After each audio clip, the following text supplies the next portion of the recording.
سلامتی ہے ان آنکھوں پہ جو ہدایت پہ نظریں جمائے بیٹھی ہیں، سلامتی ان کانوں پہ جو ذکر خیر کے منتظر رہتے ہیں، سلامتی ان قدموں پہ جو ہدایت کی راہ پہ گامزن ہیں۔ السلام علیکم ورحمۃ اللہ وبرکاتہ۔ تمام تعریفیں خدائے بزرگ برتر کے لیے جو وحدہ لا شریک ہے، نہ کوئی ثانی ہے نہ کوئی ہمسر ہے۔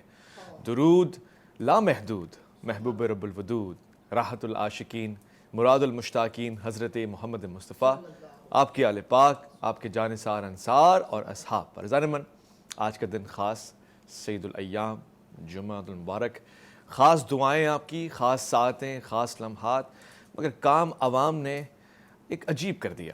میں جس دردناک خبر سے گزرا ہوں وہ آپ کے سامنے رکھنا چاہتا ہوں، علماء کے سامنے رکھنا چاہتا ہوں، خواص کے سامنے رکھنا چاہتا ہوں، پھر عوام کو سامنے لانا چاہتا ہوں کہ یہ کون لوگ ہیں، یہ کیا کر رہے ہیں، یہ کس طرح سے پیش آ رہے ہیں۔ واقعہ کچھ یوں ہوا کہ سیالکوٹ میں وزیر آباد روڈ کے اوپر آج ایک غیر ملکی جس کا تعلق شری لنکا سے ہے، اور اس کا کام یہ تھا کہ یہ خاص تو نہیں بتا رہا اس وقت، مگر خاص طور سے یہ کہ پرینتا کمارا شری لنکن اس کمپنی میں مینیجر تھا، ورکر تھا، ملازم تھا، دانستہ یا غیر دانستہ، اس سے کچھ ایسی حرکات مبینہ طور سے سرزد ہوئیں کہ جس سے ہمیں دکھ پہنچتا ہے، ہمیں دلی تکلیف پہنچتی ہے۔ نہیں معلوم کہ یہ ہوا کہ نہیں ہوا، نہیں معلوم کہ یہ اس کو پتہ تھا کہ اس نے کیا کیا کیا، یہ ایک الگ معاملہ ہے، مگر ہاں یہ جو ہمیں پتہ چلا ہے مبینہ طور سے وہ خاص اور انتہائی خاص ہے۔ یہ حرکت متوقع تو نہیں تھی، مگر ایسے واقعے کے اوپر کیا کرنا چاہیے یہ بھی تو عوام کو آج تک نہیں پتہ چل سکا۔ خواتین و حضرات، عوام نے اس شخص کو مارا اور اس کی جان لے لی اور پھر سڑک پہ لا کے اس کو جلا دیا، یعنی کہ اس کے جسم کو سب کے سامنے آگ کی سزا میں لپیٹ کر پھر نار کر دیا دنیا میں ہی۔ یہ ایک عجب معاملہ ہے کہ اس کو کرنے والا کوئی ایک دو نہیں بلکہ سینکڑوں کا جتھا تھا، اور نعرے بھی لگائے جا رہے تھے، محبت الفت کا اظہار بھی کیا جا رہا تھا۔ البتہ یہ انداز محبت کا ہے نہیں ہے یہ آج تک ہم سمجھا نہیں پائے، یا لوگ سمجھنے کو دیر تاخیر کر رہے ہیں۔ اس میں قوانین کہاں پہ کھڑے ہوئے ہیں، عدالتیں کہاں پر ہیں، اور سب سے پہلا سوال جو میں ہمیشہ پوچھتا ہوں وہ یہ کہ اتنا بڑا واقعہ رہنما ہو جاتا ہے، اتنے بڑے واقعے کے رہنما ہونے میں پولیس اور وہ تمام ادارے جو حفاظت کے لیے مامور ہیں، ملکی اور غیر ملکی دونوں لوگوں کی، جو اس وقت پاکستان میں ہیں، وہ کہاں ہوتے ہیں نہیں معلوم۔ البتہ مختصراً یہ کہ یہ آج کے دن کا ایک سیاہ دھبا ہے، دردناک واقعہ ہے۔ دو چیزوں کا مجھے افسوس ہے جس کا میں پروگرام سے پہلے ہی ذکر کر رہا ہوں۔ ایک تو یہ کہ آج تک ہم اپنے دوستوں کو یہ نہیں بتا پائے کہ سرکار ختمی مرتبت، ناموس رسالت، اس عزت، اس مقام، اس نشان، اس کا لہجہ، اس کا درجہ کیا ہے ہماری آنکھوں کے سامنے۔ ہم اس پہ کمپرمائز نہیں کرتے، ہم اس کا مقام اپنے آنکھوں، اپنے گمان سے بلند رکھتے ہیں، اور اس سے بھی زیادہ ہے۔ یہ شاید ہم سمجھا نہیں پائے، مگر اس کی وجہ ایک یہ ہے کہ ہمارے سمجھانے کا طریقہ مشتعل ہونا اور پھر متشدد ہونا ہے۔ شاید یہ طریقہ ہونا نہیں چاہیے، طریقہ الگ ہونا چاہیے۔ ہمیں قوانین پہ مکمل بھروسہ رکھنا چاہیے، ایسے تمام مجرمین کو عدالت کے قانون کے حوالے کرنا چاہیے، اور خود کہاں سے قانون ہم ہاتھ میں لے لیتے ہیں یہ میں سمجھنے سے قاصر ہوں۔ میں آج کے پروگرام میں خاص چاہتا ہوں کہ اس پہ بیان بھی لوں۔ ہمارے درمیان تشریف فرمائے بہت ہی پیارے، بہت ہی خاص، انہی دنوں تشریف لے کر آئے، ان کو بہت شرف حاصل ہوا ہے، عراق کے مقدس کی زیارتیں، کربلا، نجف اور اس کے علاوہ دیگر مقامات کی زیارتوں کا شرف ان کو حاصل ہوا ہے۔ بہت ہی پیارے ہیں، جامع نور القرآن اور جامع سیدہ کائنات کے منتظم بھی ہیں، سرپرست اعلیٰ بھی ہیں، روح رواں بھی ہیں، بہت ہی اچھی گفتگو فرماتے ہیں۔ سید محمد علی شاہ صاحب، السلام علیکم ورحمۃ اللہ۔ وعلیکم السلام ورحمۃ اللہ۔ میں سب سے پہلے آپ سے آج کے اس واقعے کے حوالے سے اظہار خیال لینا چاہتا ہوں۔ یہ جو ہو رہا ہے، یہ جو ہوا ہے، یہ ہم دنیا میں کیا جواب دیں گے اور آگے کیا جواب دیں گے؟ بسم اللہ الرحمن الرحیم۔ پاکستان ہم سب الحمدللہ ہمیں دل و جان سے پیارا ہے۔ پاکستان اسلام کا قلعہ ہے اور یہ پوری دنیا کی نظریں پاکستان کی طرف ہیں، مگر بدقسمتی ہے کہ ہماری وہ قوم جو قرآن و سنت سے دور ہے، علم سے آ رہی ہے۔ اہل علم، دانشور، قرآن و سنت پر عمل کرنے والے یا علوم سے آراستہ لوگ وہ اس طرح کا جاہلانہ انداز نہیں اپنا سکتے۔ پہلے تو یہ کہ اس کی غیر جانبدار تحقیق ہونی چاہیے کہ واقعہ کیا تھا، اور دوسرا یہ کہ یہ ریاست کا کام ہے، ہماری عوام کا کام نہیں ہے۔ اگر ہر شخص نے قانون ہاتھ میں لینا شروع کر دیا تو پھر ملک تو تباہ ہو جائے گا۔ صحیح بات۔ تو معاذ اللہ یہ جہالت ہے، بے باکی ہے، اور پھر قانون کو ہاتھ میں لینا اگر اس کا جرم ہے تو اس کی غیر جانبدار تحقیقات ہو کر، اور اس کی تحقیق ایک تو ہونی چاہیے۔ دوسرا یہ ہے کہ حضرت ہمارے سیکورٹی ادارے، خاص طور پہ پولیس کہاں ہے؟ ایک تو ہمارے تمام M N A M P A ہمارے جو ماشاءاللہ تھوڑا سا کوئی شخص مشہور ہو جاتا ہے اس کو پروٹوکول چاہیے ہوتا ہے. تو آج دیکھیں ہماری فورسز خاص طور پہ پولیس وہ بیچاری پروٹوکول میں ہی لگی ہوئی ہے. شاہ صاحب لیکن علماء حضرات کہاں ہیں؟ قوم کو شعور دینے والے لوگ کہاں ہیں؟ مسجدیں کہاں ہیں؟ ممبر کہاں ہیں؟ خطیب کہاں ہیں؟ ذاکر کہاں ہیں؟ دیکھیں حضرت اگر آپ دیکھیں ہم وارثان محراب و ممبر یا جو بھی اہل علم طبقہ ہے وہ آپ کے سامنے کیا درس دے رہا ہوتا ہے کہ وہ تو قرآن و سنت پر یقین قرآن و سنت کی تعلیمات کا درس دے رہا ہوتا ہے. اور یہ طریقہ نہیں ہے جس طرح آپ دیکھیں اسے ملک کی بدنامی, اسلام کی بدنامی, اور پھر ان کو کس نے اختیار کیا کہ خود قانون ہاتھ میں لے. تو یہ جہلا کا ٹولہ ہو سکتا ہے اگر واقعی اس سے, کیونکہ میں بھی آج جمعے کا دن تھا, آپ کو بتایا کہ جمعہ پڑھا کے اور یہاں گیا بالکل نظر سے نہیں گزرا کہ واقعہ کیا ہے. تو میں کہتا ہوں کہ فی الفور ہماری حکومت کو چاہیے کہ اس کی تحقیقات کی جائے. دیکھیں جب کوئی حکومت کے لیے کوئی مسئلہ کھڑا ہوتا ہے سب کچھ ممکن ہو جاتا ہے. سپریم کورٹ کو چاہیے وہ سموٹو لے اس پہ. ہمارے جو چیف جسٹس پاکستان ویسے شرعی قانون کو جو اگر ہم دیکھیں اس کا مطالعہ کریں, مان لیا مبینہ ہے ابھی ثابت نہیں ہوا مگر کسی سے گستاخی سرزد ہو جاتی ہے, دانستہ غیر دانستہ الگ معاملہ ہے, تو اس کی سزا عوام دے گی یا قانون دے گا؟ نہیں, عوام تو نہیں, قانون ہی دے گا نا. عوام کا تو کوئی کام نہیں. ہاں قانون دے گا. اور دوسرا یہ کہ کیا اور آگ کی سزا دے سکتے ہیں کیا؟ آگ کی سزا دنیا میں کسی بندے کو اختیار ہے کہ اسلام کے کسی بھی قانون میں کوئی بھی سزا ایسی جس میں آگ جلا دی جائے؟ آگ کی سزا کا اختیار صرف اللہ رب العزت کو. اللہ. تو یہ اللہ تبارک و تعالیٰ کے معاملات میں مداخلت ہے. ایک ویس ربانی صاحب ایک طرف ہماری توجہ بھی کرنی ہے کہ ناموس رسالت پر جو کیسز اس وقت پروسیز ہیں, یعنی جو جیلوں میں لوگ ہیں, ابھی تک ہمارا المیہ یہی ہے پاکستان میں ابھی تک ناموس رسالت پر 295C قانون تو بن چکا ہے مگر ابھی تک کسی بھی گستاخ کو سزا نہیں دی گئی. تو یہ ہمارے لیے, ہماری عدلیہ کے لیے بھی نشان ہے کہ اگر ہماری ریاست خود اس کو قانون حرکت میں آئے جن کے جرم ثابت ہو چکے ہیں, اگر ان کو سزا دے دی جائے تو میں سمجھتا ہوں اس سے بھی ان طرح کے واقعات کی روک تھام ہوگی. ہم بالکل اس کی مذمت کرتے ہیں, یہ ظلم و جبر ہے اور عوام کو اس کا اختیار نہیں ہے کہ کل آپ کا میرے سے کوئی مسئلہ ہو جائے اور میں معاذ اللہ آپ یا میرے پر یا میں آپ پہ تہمت لگا دوں بغیر تحقیق کے. تو اب ممکنات ہے کہ وہاں کیا معاملات ہیں, وہاں کے سیالکوٹ کے جو علماء ہیں یا وزیر آباد کے جو اہل علم طبقہ ہے ان کو چاہیے کہ اس پہ فی الفور ایک پورا ایک پینل بنایا جائے. اور یقیناً اب لوگوں نے جو ہے جہالت میں یہ سمجھ لیں کہ قرآن و سنت سے دوری, اور پھر ہر شخص آج ہیرو بھی بننا چاہ رہا ہے. سر یہ بھی ہو گیا کہ نمود و نمائش کے لیے بھی, ہیرو بننے کے لیے میں نے یہ کام کر دیا, میں آگے بڑھوں. اور پھر یہ تو ہماری سوسائٹی ہیرو بناتی ہے نا, ہماری سوسائٹی غلط پکچر پریزنٹ کرتی ہے. جو اصل ہیروز ہیں ان کی بات نہیں کر رہا, جنہوں نے واقعی کردار ادا کیا ہے, جن کے قائد اعظم کیسز لڑتے آئے ہیں, ایسا بڑا آدمی. مگر یہاں پہ تو کنفرم کچھ نہیں ہوتا, اور واقعی شارٹ ٹرم پہ عزت کمانے کے لیے کیا کرتے ہیں کہ جناب اس سے بڑا کارنامہ تو ہم زندگی میں نہیں کر سکتے, غلط خبر کے اوپر مبنی. تو بہتر یہ ہے. پھر آپ یہ دیکھیں مذہبی نعرہ, آپ نعرہ کیا لگانا ہے, لبیک یا رسول اللہ. جبکہ میں ابھی راستے میں آ رہا تھا تو تحریک لبیک کے جو ترجمان ہیں اس کی مذمت کی ہے اور کہا کہ یہ ہماری اس سے کوئی تعلق نہیں ہے اور یہ اس کی غیر جانبدار تحقیق ہونی چاہیے. واقعی اصل جو اس کے مجرم ہیں جنہوں سے یہ ایلیمنٹ ہوا ہے, ہمارے قانون کو چاہیے قانون حرکت میں آئے. سر اس میں جب ٹک ٹوکر کے آپ ساری تحقیق کر سکتے ہیں, یہ اس سے زیادہ خطرناک معاملہ ہے. صحیح بات. تو اس کی بھی تحقیق کی جائے. پورا میڈیا ٹوکر کا واقعہ آپ کے سامنے ہے, تو یہاں پہ بھی ہمارے حضرت پنجاب پولیس کے لیے سوالیہ نشان ہے. بالکل سوالیہ نشان ہے, اور اس میں دشمن کے ہاتھ بھی ملوث ہو سکتے ہیں. مبینہ ہی سب کچھ چل رہا ہے. تو پھر میں بھی ایک بیان دے رہا ہوں مبینہ طور سے, چونکہ سری لنکا سے ہمارے تعلقات نسبتاً ہمارے برادر دشمن ملک کے بہتر ہیں, تو کیوں نہ اس کو ایسے رنگ دیا جائے کہ یہ ایک سازش بھی ہوتی ہے, اور دشمن تو چاہتا ہے نا کہ ہمارے یہاں حالات خراب ہوں, امن کی صورتحال بگڑے, اور پھر غیر ملکی ہمارے طرف نگاہیں باندھ کے دیکھیں کہ کیا کیا. جو شخص ہماری طرف سے آپ کے پاس آتا ہے اس کے ساتھ, پڑوسی کے ساتھ یا دوستوں کے ساتھ, سفیروں کے ساتھ, ملازمین کے ساتھ ایسا سلوک برتتا ہے, یہ سوالیہ نشان اس لیے نہیں کہ وہ غیر مسلم تھا, اس لیے بھی ہے کہ وہ غیر ملکی بھی تھا, وہ آپ کے ملک میں مہمان کے طور سے آیا ہوا ہے. لہٰذا مہمان کے ساتھ یہ سلوک کرنے والا اپنے آپ کو مسلمان گردان رہا ہے, یہ سوالیہ نشان ہے. علماء, خطیب, ذاکر سب کے سب اس پہ سنجیدگی سے توجہ دیں. مجھے لگتا ہے کہ پولیس تو بعد میں آئے گی, مگر پہلے اس کے دماغ میں خیال آتا ہے, اور یہ شر پسند خیالات کہاں سے آتے ہیں؟ کیونکہ وہ مسجد نہیں جاتا, اور اگر مسجد جاتا ہے تو اس کو وہ خطیب ملتا ہے جو اس کو صرف آگ لگانے, جلانے اور گھراؤ کی بات کرتا ہے. اگر ایسا ہے, میں گمان کر رہا ہوں ایسا نہیں ہے, ہمارے الف لام میم کے پلیٹ فارم سے جب تک پیغامات گئے, بہت خوبصورت پیغامات گئے. جو علماء کرام تشریف لے کر آئے, سید محمد علی شاہ صاحب جیسے, جن کو دیکھا ہے بعمل علماء کرام ہیں. بہت سارے ایسے لوگ ہیں جو کبھی ان کی زبان سے آپ جلا دو, گھرا دو, مار دو کا لفظ سنتے ہی نہیں ہیں, مگر ایسے بھی ہیں جن کی زبان پہ پہلا لفظ جو آتا ہے وہ فرقہ پرستی, فرقہ بازی، مار دو، لٹکا دو، قتل کر دو، یہ بہت سنجیدہ گفتگو ہے. 2021 میں بیٹھ کے 22 میں داخل ہوتے ہوئے آپ ایسی غلطی کریں گے تو دنیا آپ کو اچھے منہ سے نہیں دیکھے گی. ایک مختصر وقفہ لے رہے ہیں ہم لوگ. وقفے کے بعد جب لوٹ کر آئیں گے آپ کے سوالات لیں گے. وظائف کا آج ہمارا سیگمنٹ ہوتا ہے. سید محمد علی شاہ صاحب تشریف فرما ہوتے ہیں, ہم ان سے بھرپور استفادہ کرتے ہیں.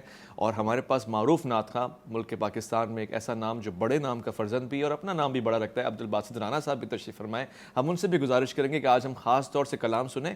ہم عشاق رسول ختمی مرتبہ صلی اللہ علیہ وسلم ہیں, اور عشاق کی یہ انداز نہیں ہوتے کہ وہ بغیر تصدیق کیے آپے سے باہر ہو جائے. عاشق تو عقل کو پاؤں میں رکھتا ہے, عاشق تو عقل کو خم کر دیتا ہے, اس کا دل دھڑکتا ہے, اور جب دل دھڑکتا ہے تو وہ جان لینے نہیں جان دینے کی بات کرتا ہے. البتہ یہ کہ تحقیق اور تصدیق کرنے کے بعد اور اس کے بعد قوانین میں اس کو مکمل ایمان بھی ہوتا ہے. وفے کی طرف جا رہا ہوں, میں لوٹ کر آؤں گا. آپ کے جذبات کی قدر کرتا ہوں. ہم جب لوٹ کر آئیں گے تو اس پروگرام کے حصے کو یہیں پہ روک کر وظائف اور روحانی مسائل کے سوالات لیں گے. الف لام میم میں آپ کا انتظار رہے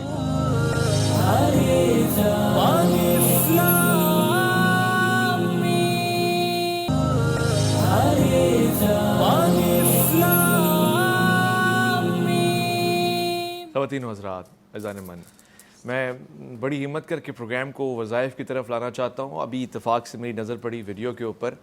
میں مجبور ہوں, نشر نہیں کر سکتا, آپ لوگوں کے جذبات کو بھی ٹھیس پہنچے گی, مگر مختصراً یہ بتا دوں کہ ایک جتھا مل کے مار بھی رہا ہے, تکلیف بھی پہنچا رہا ہے, اس طرح کاٹ رہا ہے جیسے شاید جانور کے ساتھ بھی نہیں کر سکتے, اور پھر جلا رہا ہے, اور پھر خوش بھی ہو رہا ہے, مسرت کا اظہار بھی کر رہا ہے. نہیں معلوم ہم مسلمان اب کس مقام پہ آ چکے ہیں, خاص طور سے ایسے لوگ جو جذباتی ہیں. مگر مجھے حضرت علی کرم اللہ وجہ کا وہ قول یاد آ گیا جب آپ کو اس دنیا سے رخصت ہوتے ہوئے بھی یہ فکر تھی کہ میرے قاتل کو ایک تلوار کے بدلے دوسری تلوار نہ مارنا. حسن میں تمہیں وصیت کرتا ہوں کہ اگر اس نے قتل کیا, میں زندہ رہا تو اپنے اوپر سارا حساب رکھتا ہوں, معاف کر دوں یا سزا دوں, انصاف میرے اوپر, حق میرے اوپر ہے. مگر اگر میں چلا جاؤں تو ایک تلوار کے بدلے, قرآن کا قانون ہے ایک تلوار. یہاں تو تلواریں, لاٹھیاں, بلے, اینٹیں سب ماری جا رہی ہیں, اور نعرہ کس کا لگایا جا رہا ہے؟ رحمت للعالمین کا. وہ جو عالمین کے لیے رحمت ہے, بخشش کا سبب ہے, بخشوانے والے ہیں, ان کے نام سے اس طرح کا سلوک جلا دینا کہ اسلام کا قانون ہے, کہ اسلام نے اس کو پسند کیا ہے. ہم تو بہت سے دوستوں سے اس بات سے اختلاف کرتے ہیں کہ سلیب پہ چڑھا دینا یا سلیب کی طرف جانا یہ اسلام کا قانون نہیں ہے, تکلیف دینا, ایذا دینا. مگر بہرحال ہمیں شاید نماز کی طرف آنے کی ضرورت ہے, مسجد کی طرف آنے کی ضرورت ہے, علماء اور نیک علماء کی صحبت میں بیٹھنے کی ضرورت ہے تاکہ ہمارے ذہن کا یہ فطور نکلے. آپ کے سوالات لینا شروع کرتا ہوں. آپ یقینی طور سے اس نمبر کو اپنے اسکرین پہ چلتا ہوا دیکھ رہے ہیں. جس قسم کے چاہیں سوالات پوچھنے, مجھے اطمینان یہ ہے کہ سید محمد علی شاہ صاحب عالم دین بھی ہیں, اور آپ اہل مکتب سے, شعبہ تدریس سے بہت گہری الفت رکھتے ہیں. آپ جس درسگاہ سے آئے ہیں اس کا بڑا احترام میں کرتا ہوں. ساتھ ساتھ قاری صاحب بھی تشریف فرمائیں. دیکھیے ہمارے یہاں ملک پاکستان میں ہم لوگ جو اقلیتیں ہیں ہمیں ان کو حقوق دیے جاتے ہیں. جی. اگر آپ یہ دیکھیں کہ اسلام جو ہے اقلیتوں کو حقوق دیتا ہے, اور اگر آپ کو یاد ہو ختم نبوت کا معاملہ اور ربیع الاول کا ہو, ہم ہندو عیسائی کمیونٹی میں جا کے باقاعدہ ملتے ہیں تاکہ وہ اسلام کے قریب آئیں, ان کے اندر اسلام کی محبت پیدا ہو. تو یہ جیسے آپ نے اس طرح توجہ دلائی کہ یہ ایک سازش بھی ہو سکتی ہے. ہمارا ساتھ جو پڑوسی ملک ہے وہ کوئی معاملہ ہاتھ سے نہیں جانے دیتا, کہ ہماری افواج پہ ہمیں فخر ہے, ہماری پاکستان کے الحمدللہ ہمیں پاکستانی ہونے پہ فخر ہے. تو وہ پاکستان کا بڑھتا ہوا وقار دیکھ کر, اور الحمدللہ فوج پاکستان کا پوری دنیا میں ایک وقار ہے, پاکستان اللہ کا کرم ہے پوری دنیا میں ایک نام پیدا کر رہا ہے. تو یہ ایک سازش بھی ہو سکتی ہے کہ کسی بھی طرح ایک فرقہ واریت کا بیج بویا جائے, اور اس طرح کے واقعات کر کر پاکستان کا ایک مکرو چہرہ سامنے لانے کی کوشش کی جائے. تو میں سمجھتا ہوں کہ اس کے لیے لازمی چاہیے علماء بھی اپنا کردار ادا کریں, اور حکومت کا اولین بنتا ہے کہ اس پہ فی الفور جو ہے اس کی تحقیقات کر کر اس پر اس کی جو بھی معاملات ایلیمنٹ ہیں اس کو سامنے لایا جائے. پھر بھی میں یہ خاص طور پہ کہوں گا کہ اگر ہمارے یہاں جو بھی قرآن کی گستاخی کے یا ناموس رسالت کے جو واقعات ہیں, اگر قانون اس پہ اپنا فی الفور اپنا. ٹھیک ہے شاہ صاحب, اس وقت سیالکوٹ میں پریس کانفرنس چل رہی ہے اسی معاملے, اسی مدعے کو لے کے سنجیدگی سے کچھ بیانات دیے جا رہے ہیں. چاہیے اس طرف چلتے ہیں, دیکھتے ہیں جی ٹی وی آپ کو کیا دکھا رہا ہے. پریس کانفرنس کو غور سے سنیے گا.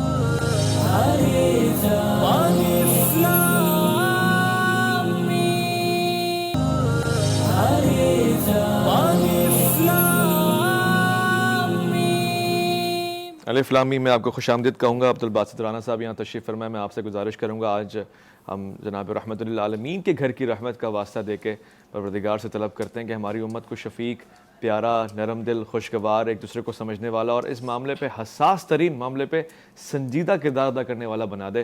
سامرہ، نجف اشرف، بغداد شریف کی زیارتوں سے آئیں، کیا دیکھا آپ نے؟ ماشاء اللہ، میں گناہ گار پر یہ اہل بیت کا کرم ہے، فضل ہے، ان کی نگاہ عنایت ہے کہ گناہ گار ہمارے گندے قدم صحیح بات ہے اس قابل نہیں ہے کہ ہم نجف اشرف میں یا کربلا معلیٰ قازمین یعنی سرزمین انبیاء اہل بیت اطہار کا روحانی مرکز، اللہ، خدا کی قسم وہاں کی بستیاں الگ ہیں، یہاں کے تو ایسا لگتا ہے جیسے ہم ویران ہو گئے، ہم لٹ گئے۔ وہاں کا سوز و خدات، وہاں کا قرآن پڑھنا، وہاں کی سجود، وہاں کا قیام، وہاں کے نوافل، وہاں کی حاضرییں، وہاں کی آہو بقا، اور پھر باب الحوائج میرے آقا امام موسیٰ کاظم خدا کی قسم ہیں۔ امام شافعی فرماتے ہیں کہ کبھی بھی مجھے کوئی مشکل آتی تو میں سیدی حضرت سیدنا امام موسیٰ کاظم رضی اللہ تعالیٰ عنہ کی بارگاہ میں حاضر ہوتا، 2 رکعت نفل پڑھتا اور دعا مانگتا، فرماتے میری حاجت پوری ہو جاتی۔ یعنی امام شافعی فرما رہے ہیں آپ کو باب الحوائج، باب المراد، جن کے بیٹے کا یہ عالم ہے تو مولا حسین کا کیا عالم ہے؟ آپ جب بھی جاتے ہیں کربلا کاظمین میں زیادہ دیر قیام کرتے ہیں، اس کی وجہ کیا ہے؟ حضور امام موسیٰ کاظم کی خدا کی قسم وہاں جب ایک تو 24 ان کے دروازے تو ہر وقت ہی کھلے ہوئے ہیں، وہاں ظاہری طور پر 24 گھنٹے دروازے کھلے رہتے ہیں، اور پھر یہ کہ امام موسیٰ کاظم کی بارگاہ میں سر حاضری، پتہ نہیں وہاں کیا انوار ہیں، وہ کیفیت بیان سے باہر ہے، دل چاہتا ہے بس وہیں پڑھے رہیں، اللہ، یعنی وہیں پڑھے رہیں۔ تو امام موسیٰ کاظم، میں ہوں خادم امام موسیٰ کاظم کا، میں ان کے در کا کتا ہوں سر، گداگر ہوں، تو وہاں پر پڑھا رہتا رہا ہوں اور بھیک مانگتا ہوں، بڑی عنایت ہوتی ہیں، بڑی نوازش ہوتی ہے۔ اور پھر جب بیٹے کی ان کی بارگاہ سے جب جاتے ہیں، پھر شہیدان کربلا کی بارگاہ میں جو ان کے جد امجد ہیں، تو خدا کی قسم، اور مولا حسین کی بارگاہ، حضرت سیدنا عباس، یقین کریں اٹھنے کو دل ہی نہیں ہوتا سر، وہاں کی کیا کیفیات ہیں، وہاں کیا بستی بسائی ہے انہوں نے، وہاں کے انوار و تجلیات بیان سے باہر ہیں۔ اور پھر جب بیٹوں کی بارگاہ سے پھر مولا کائنات، شاہ مرداں، شیر یزداں، قوت پروردگار، لا فتح الا علی، لا سیف الا علی، دیدم دوائے درد منداں، مدد شو مشکلم یا شاہ مرداں، تورا دامن گرفتم شیر یزداں، بلائے بودرا نہ بود گرداں۔ خدا کی قسم حیدر قرار کی بارگاہ میں آپ ایک بار بیٹھ جائیں، آپ کا اٹھنے کو دل نہیں ہوگا، اللہ اکبر، آپ کا اٹھنے کو، وہاں کی کیا تجلیات ہیں، کیا آنکھوں میں سے پھوٹ پھوٹ کے نور برستا ہے کہ آنکھوں میں کیسے انوار و تجلیات، وجود ایسا نورانی ہو جاتا ہے وہاں۔ اللہ خدا کی قسم میں چاہتا ہوں کہ ہر مسلمان کو، ہر عاشق کو، اگر اس کو اپنی معراج کو پہنچنا ہے تو وہ نجف کی گلیوں میں جائے، اگر اس کو اپنی معراج چاہیے تو وہ کربلا معلیٰ والوں کی بارگاہ میں چلا جائے، امام وہ کتنا ہی آلودہ چلا جائے، خدا کی قسم وہاں ان کی ہواؤں میں آتا ہے، ان فضاؤں میں آتا ہے، ایسا لگتا ہے جیسے ہم اڑ رہے ہیں فضاؤں میں، وہاں کی تجلیات بیان سے باہر ہے سر۔ روح کی تربیت وہاں پہ آپ کو ملتی ہے، تسکین وہاں ملتی ہے۔ ایک سوال ہے، ظاہری طور سے کھانے پینے کے مسائل میں کوئی تکلیف، کوئی دقت تو نہیں؟ ایسا ہے کہ آپ بھوکے ہوں، شدید تکلیف کا سامنا کرنا پڑا، خاص طور سے کربلا میں ایسے مسائل سے دوچار ہوئے آپ؟ حضور وہاں جا کے یقین کیجیے جا کر کھانے پینے کا ہی نہیں دل ہوتا، وہاں جا کے ایک ایسی مستی ہو جاتی ہے کہ بس یہی رہتا ہے کہ زیادہ مولا کی بارگاہ میں پڑے رہیں، مولا ہو، یعنی یہ تو وہ بارگاہ ہے نا کہ آپ کے سامنے حضرت حر، یعنی کتنے آپ جود و کرم والے ہیں۔ میں تو کہہ رہا تھا حضور آپ کی نگاہ کرم حر پر پڑی، دیکھیں کتنے جود و سخا والے ہیں کہ اس وقت حر نے بھی معافی مانگی، معاف بھی کر دیا اور نواز بھی دیا۔ تو میں نے کہا حضور جب آپ نے ایک نگاہ میں ان کو نواز دیا، ہم تو آپ کے بھکاری ہیں، آپ کے در کے منگتے ہیں، کیا نوازا ہے۔ اور پھر وہاں جو حضرت سیدنا کوفے کی جامع مسجد مولا علی کی شہادت گاہ ہے، مولا علی کا گھر ہے، ہم وہاں گھر جاتے ہیں، وہاں نوافل پڑھتے ہیں، پھر وہاں آپ کے چشمے کا پانی ہے، وہ پانی لے کر آتے ہیں سر، وہ آب شفا ہے جس سے مولا کائنات وضو کرتے ہوں، حسنین کریمین جس پانی کو نوش فرماتے ہو، وہ مولا علی کے گھر کا چشمے کا پانی، پھر وہ آپ کی شہادت گاہ، پھر میرے آقا سیدنا مسلم بن عقیل وہاں پر ہے، حضرت ہانی بن عروہ وہاں پر ہے۔ خدا کی قسم کیا جود و کرم ہے،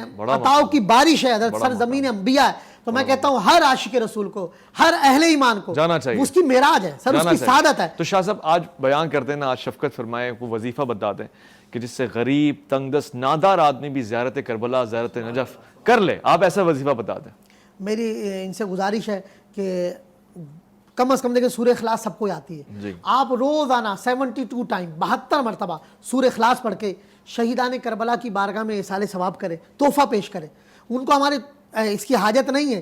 یہ تو ایسے جیسے بھکاری نہیں بادشاہ کو کہتا ہے تیرے بچے سلامت رہیں, تو سخی رہے, اللہ تجھے سلامت رکھے, تو ایسے بھکاری بن کر سورہ اخلاص پڑھ کر ان کی بارگاہ میں نظر کریں.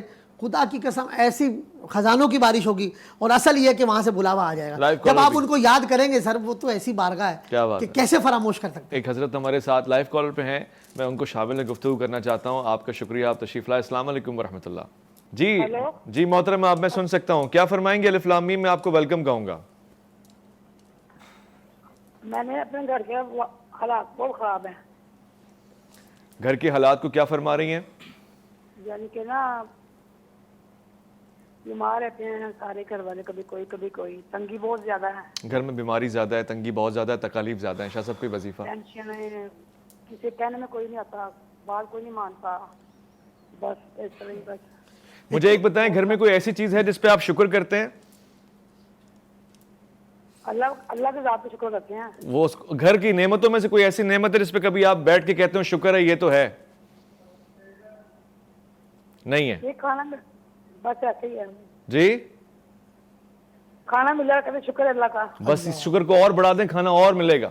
جو راحت نصیب ہے اس کو شکر کا اضافہ کر دیں. یہ میری نصیحت ہے, میں ناچیز آپ سے کیا عرض کروں. شاہ صاحب کوئی وظیفہ بتا دیں حکمت والا.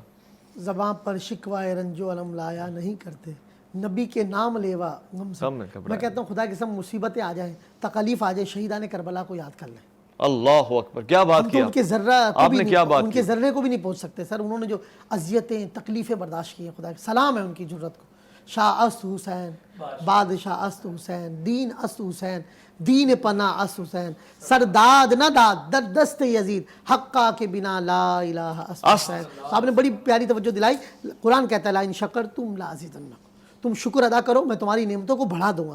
تو میں ان بہن کو کہوں گا کہ صبح صبح اٹھ کر تیسرا کلمہ ہے سبحان اللہ والحمد للہ ولا الہ الا اللہ واللہ اکبر ولا حول ولا قوت الا باللہ العلی. میرے آزمودہ ہے, میں نے غمزدوں کو بتایا, پریشان حال کو بتایا, صبح صبح ایک تسبیح پڑھ لیں سبحان اللہ والحمد للہ ولا الہ الا اللہ واللہ اکبر ولا حول ولا قوت الا باللہ العلی العظیم. حدیث پاک میں ان چاروں کلمات کی بڑی فضیلت آئی ہے. اللہ تعالیٰ ان کے دکھوں کو سکھوں میں بدل دے گا, ان کی غیبی امداد ہوگی. اللہ کی حضور دعا مانگے, حدیث پاک میں دعا مانگنا ترک نہ کرنا, دعا مانگنے والا کبھی ہلاک نہ ہوگا. تو یہ کلمہ ایک بار پڑھ کر 100 مرتبہ اور پھر اللہ کے حضور دعا کریں. میرا آزمودہ ہے چند دنوں میں انشاءاللہ ان کے دکھ درد غم دور ہو جائیں گے انشاءاللہ. ہمارے ایک کالر ہیں, انہوں نے سوال یہ پوچھوایا ہے, اندرون سندھ سے ان کا تعلق ہے, جسم میں تھکاوٹ بہت زیادہ جلدی آ جاتی ہے, وائٹامن ڈی سی کی بھی کمی رہتی ہے, اس کے علاوہ ڈائجسٹو سسٹم بہت جوانی کی حالت ہے مگر ڈائجسٹو سسٹم سے اتنا کام نہیں کرتا, اور بہت جلدی تھکاوٹ پاؤں میں, گھٹنے میں, سر میں درد شروع ہو جاتا ہے, کھانسی مسلسل رہتی ہے. اللہ, ایک تو میری ان سے گزارش ہے نظر اتارا کریں. اچھا, نظر ضرور اتارا کریں. ہم لوگ نظر اتارنے میں بخل کرتے ہیں, جبکہ موطا امام مالک کی حدیث ہے نظر آدمی کو قبر تک, اونٹ کو ہنڈیا تک لے جاتی ہے. جی. نظر بد کے لیے بھی بہترین وظیفہ ہے اور صحت یابی کے لیے بھی, جیسے کہ آپ نے ارشاد فرمایا. میری ان سے گزارش ہے کہ یہ ایک جگ پانی لے لیں اور سورہ فلق اور سورہ ناس 21 بار پڑھ کے اس پہ دم کر دیں. پہلے اچھی طرح شاور لے لیں, جیسے پاک صاف ہو گئے, اس کے بعد ٹپ لے لیں پلاسٹک کا بڑا برتن, اس میں کھڑا ہو کے وہ پڑا ہوا پانی جسم پہ بہا لیں, وہ ٹب میں آ جائے گا. نہانے کے بعد ٹب والا پانی واپس جگ میں ڈال کے پودوں میں ڈال دیں, چھت پہ ڈال دیں. 3 دن 5 دن تک یہ غسل کریں انشاءاللہ. اس کو میں روحانی غسل کہتا ہوں. معوذتین, سورہ فلق اور ناس کی برکتیں انشاءاللہ اللہ ان کے مرض کو شفا میں بدل دے گا, صحت تندرستی پائیں گے. چلتے پھرتے یا قویو پڑھتے رہیں, اعصاب مضبوط ہوں. ماشاءاللہ. 2 لائیو کالرز ہیں ہمارے ساتھ, دونوں کو میں سوال کے طور پہ لینا چاہوں گا. سب سے پہلے آپ سے عرض کروں گا السلام علیکم ورحمۃ اللہ. وعلیکم السلام. جی حضرت, کیا فرمائیں گے الف لام میم میں آپ؟